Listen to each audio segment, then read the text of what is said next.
From MNT-EC, the Micro Nano Technology Education Center, this is Talking Technicians, the podcast about technicians, who they are, what they do, and where they come from. I'm your host, Peter Kazarnoff. I teach technicians and engineers at Portland Community College.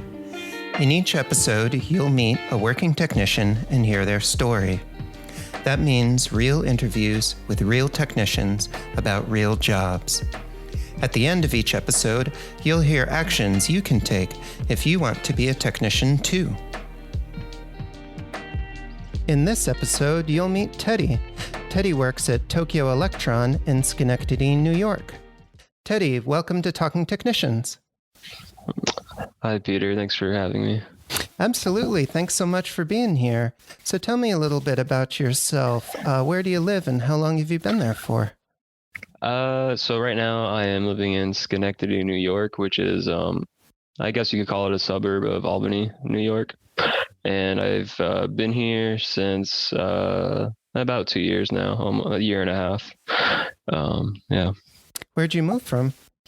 I moved from, I just wrapped up school, but I moved from Pennsylvania, so about 5 hours south of where I'm currently at. And is there anyone else in your household? No, I'm living on my own right now. So tell me about where you work. What's your job title and what do you do day to day? I am a field service engineer, level 1, for Tokyo Electron. And what was the other part of the question? So what do field service engineers do day to day? Oh, well, so I mean, it just depends on kind of what your assignment is. I've in the past year and a half, 2 years that I've had this job, I've kind of had dipped my toes in a little bit of everything from covering service contracts to installing tools to deinstalling tools to reporting to like a repair call. So day to day definitely can vary unless you're, depending if you're on a consistent assignment.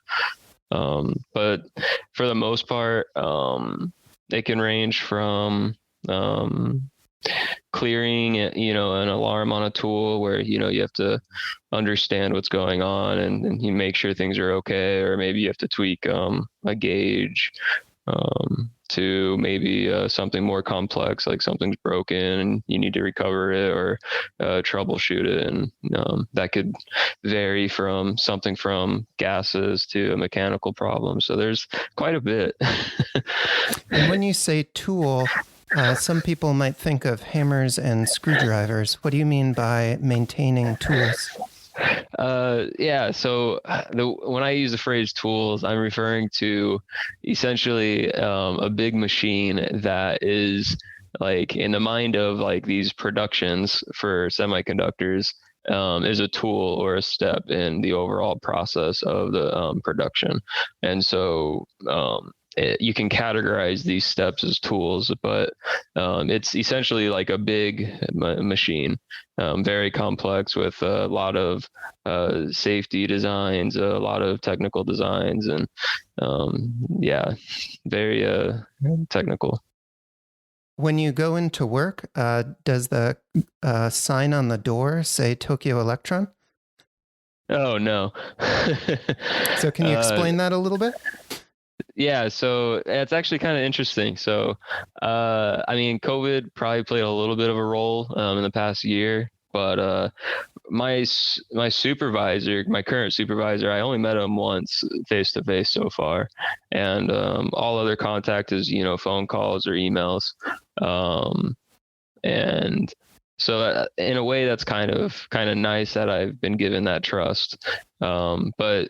To answer your question is like, so my company provides or designs and provides these tools for So we're considered a vendor for a customer, and a customer could be anything from Intel to Samsung to Texas Instruments, or Global Foundries, anything like that. So when I show up to work, there is a possibility that it says Tokyo Electron on the wall, because we do have facilities that I have been to, and to pick up things, or sometimes to work on things or go to trainings. But for the most part, you're going to these customer sites, and you're servicing or installing and working on these tools.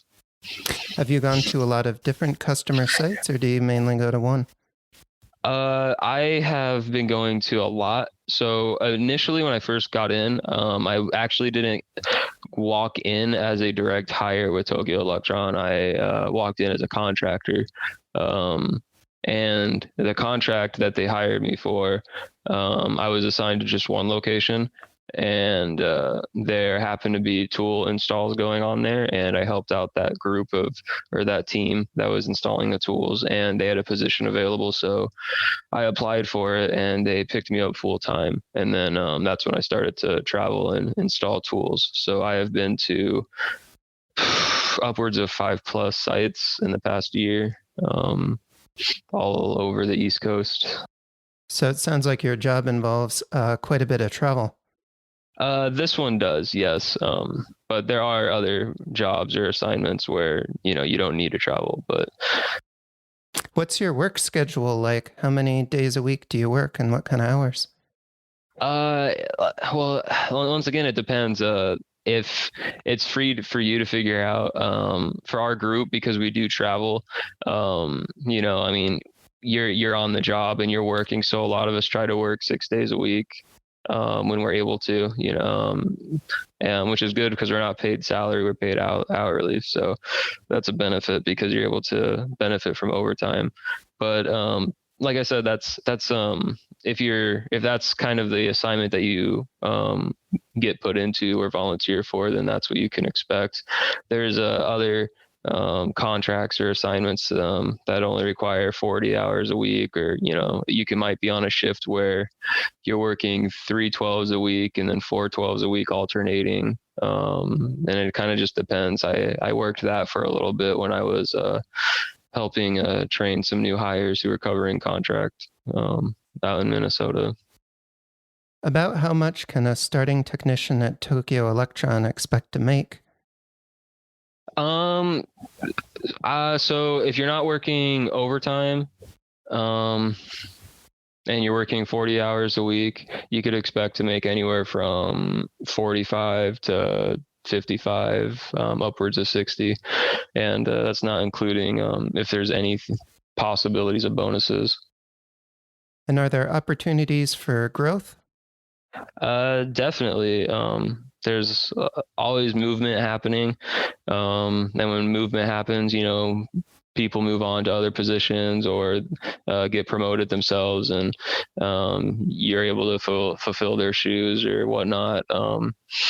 But yeah, I mean, I got hired as a temporary contractor, and within 6 months, which isn't typical. Usually, it takes a little bit longer than that. But yeah, within 6 months, I'd say I definitely moved up when they hired me full time.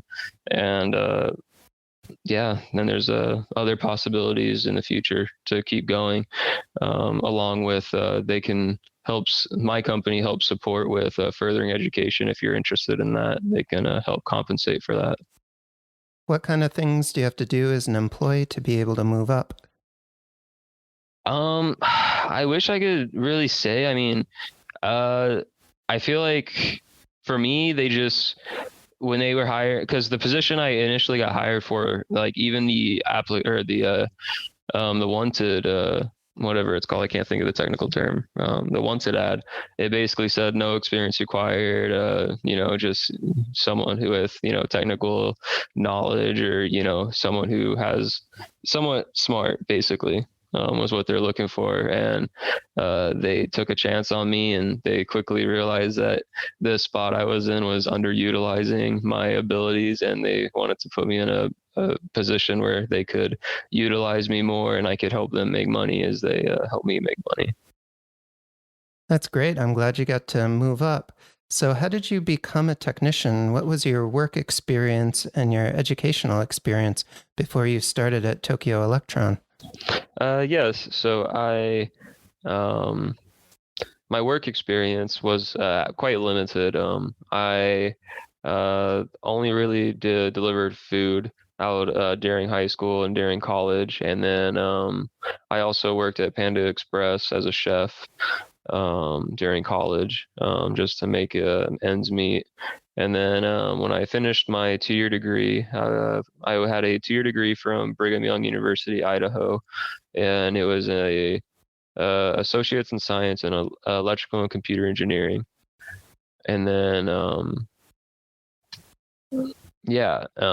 so then basically I was applying for jobs after receiving that degree, and I must have submitted over 100 applications and only heard back from one person. But I already committed to a course that my mom told me about. My family happens to actually, a lot of them happen to be in this industry. And so she actually reached out to me about a educational course. And so I decided to sign up for it and take it. It was 1 semester long. I believe it was Nano Fabrication Material Sciences, is what it's called. And yeah, it was about a semester long, and it's kind of like a certificate specialization, or even a minor if you were to get a 4-year degree. And it just kind of goes over a lot of the basics of this industry, which happens to be a very wide set of knowledge. How do you think earning your 2-year degree and then doing this semester-long experience in nanotechnology helped you land a job at Tokyo Electron? It definitely did. Like I said, before I took the capstone course, that extra semester, like I said, I must have applied over 100 times. But after the capstone course, I had a better understanding of what kind of roles and positions and what job titles in the industry meant. And so I applied for about probably like 15 to 25 positions, and I was much more selective at the roles and like what they were offering. Um, and I got contacted by 4 people and 3 phone calls and 2 face-to-face interviews, and Tokyo Electron extended me an offer very pretty quickly. When That's one of the nice things about this company is when we need people, we're not we don't waste time. We hire you and use you right away. What was your first day like at Tokyo Electron? How did you feel when you went into work the first time? uh well, it definitely, I could see it being overwhelming for people who haven't been around the industry.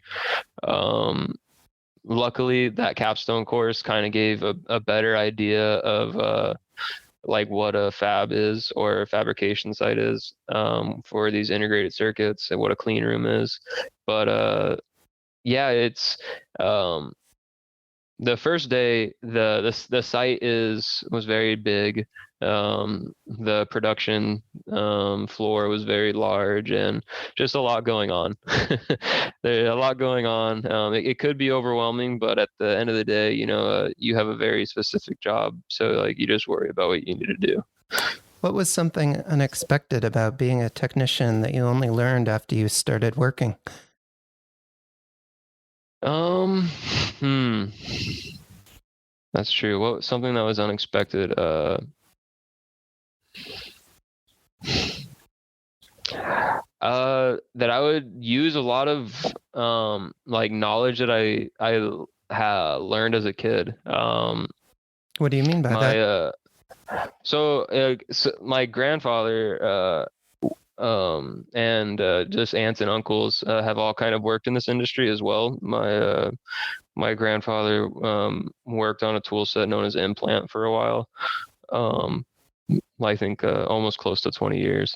And I remember him like as a younger kid and teenager. I remember him just like teaching me how to use tools, teaching me how to use a multimeter to like troubleshoot issues as like we were working on things and repairing things.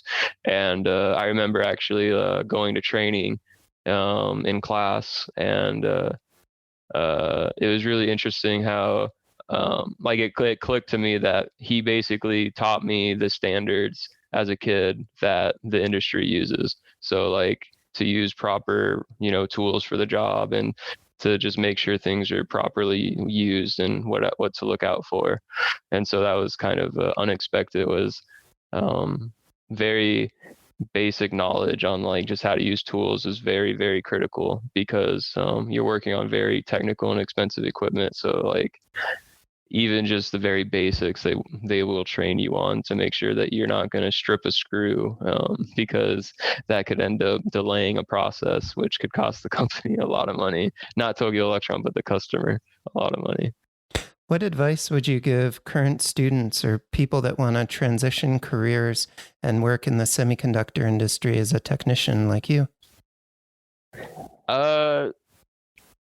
Don't be afraid of like doing small projects, I guess. That's a good knowledge point. Like if something's wrong with your car, don't be afraid to like look into it and try to work on it yourself. Don't be also like if for some reason just something in general is just holding you back, like just trust yourself and go through the schooling, because it does help with the interviewing process, and having a company trust you, because that's what's so difficult is you want to be a good employee and you want your coworkers to be good, because if you end up working with someone who isn't carrying their weight, then everyone feels it and you don't. So I mean, just take schooling, I guess, seriously, and take the skills upon yourself to learn, because you don't want to play catch up when you're required to act and you are like, wait, how do I do that again? Well, Teddy, thank you so much for being on Talking Technicians.